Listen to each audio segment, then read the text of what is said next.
भारत के पड़ोसी देश थाईलैंड में सियासी भूचाल आया हुआ है। एक फोन कॉल की वजह से प्रधानमंत्री पैतोनगटान शिनावात्रा की कुर्सी चली गई। कोर्ट ने प्रधानमंत्री शिनावात्रा को निलंबित कर दिया है। ये फैसला कंबोडिया की सीनेट के अध्यक्ष हुन सेन के साथ फोन पर बातचीत के बाद लिया गया है।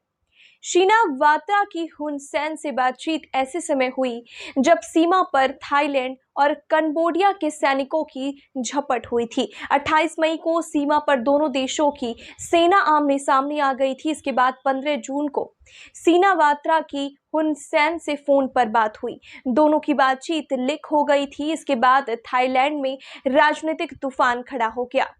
विरोधियों ने शिनावात्रा पर राष्ट्रीय हितों के समझौते करने और सैन्य अधिकार को कमजोर करने का आरोप लगाया था।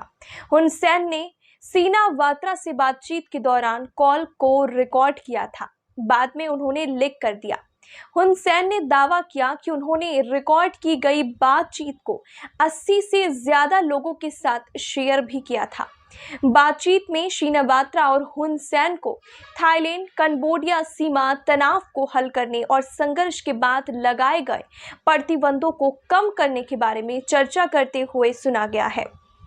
कई रिपोर्टों के अनुसार शिनावात्रा ने फोन कॉल में हुई सेन को अंकल कहा।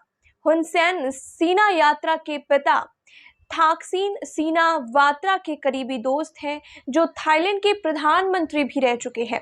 उन्होंने कथित तौर पर हुन सेन से थाईलैंड में दूसरे पक्ष की बात ना सुनने का आग्रह किया और एक मुखर थाई सेना कमांडर को निशाना बनाया, जिसने कंबोडिया की आलोचना की थी। लीक हुए फोन कॉल में शिनावात्रा को सेना कमांडर को एक विरोधी के रूप में लेबल करते हुए भी सुना गया है।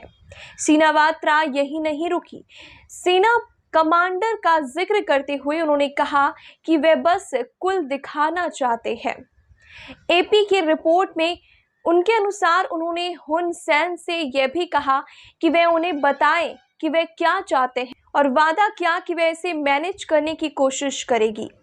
रिपोर्ट में कहा गया कि आलोचकों ने इस टिप्पणी को अत्यधिक समझौतावादी माना, जिससे थाईलैंड की कूटनीति और सैन्य स्थिति को नुकसान पहुंचने की संभावना है।